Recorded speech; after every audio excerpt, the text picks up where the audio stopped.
একবার দুই বন্ধু পলাশ এবং রাজু ক্রিকেট খেলা করে জঙ্গলের মধ্যে দিয়ে আসছিল। রাজু, কালকে একটা ক্রিকেট ম্যাচ আছে, কিন্তু আগের বার খেলায় তোর জন্য আমরা হেরে গিয়েছিলাম। মোটেই আমার দোষ ছিল না, তোর ভুলের জন্যই আমরা হেরেছিলাম।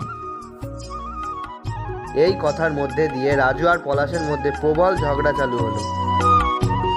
এরপর হঠাৎ রাজু পলাশকে চড় মারল। তারপর রাজু রাগ করে আগে আগে জঙ্গলের মধ্যে দিয়ে যেতে লাগলো আর পলাশ পেছন পেছন আসতে লাগলো।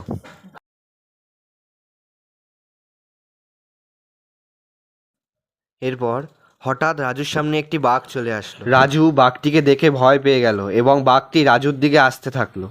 পিছন থেকে পলাশ দৌড়াতে দৌড়াতে আসলো। তুই সরে যা। এই বলে পলাশ হাতে থাকা ব্যাটটি দিয়ে বাঘটিকে ভয় দেখিয়ে তাড়ানোর চেষ্টা করলো। ভয় দেখানোর ফলে বাঘটি সেখান থেকে চলে যায়। আমাকে ক্ষমা করে দিস বন্ধু, আমি রাগ করে তোর গায়ে হাত দিয়েছিলাম। আরে, আমি কিছু মনে করিনি। আজ আমি বুঝতে পারলাম বিপদের সময় প্রকৃত বন্ধুই পাশে থাকে। তাহলে আমরা এই গল্প থেকে জানতে পারলাম যে নিজেদের মধ্যে ছোট ছোট বিবাদ হতেই পারে, কিন্তু তা মনে পুষে রাখতে নেই, কারণ বড় বিপদগুলিতেই প্রকৃত বন্ধুগুলোই এগিয়ে আসে।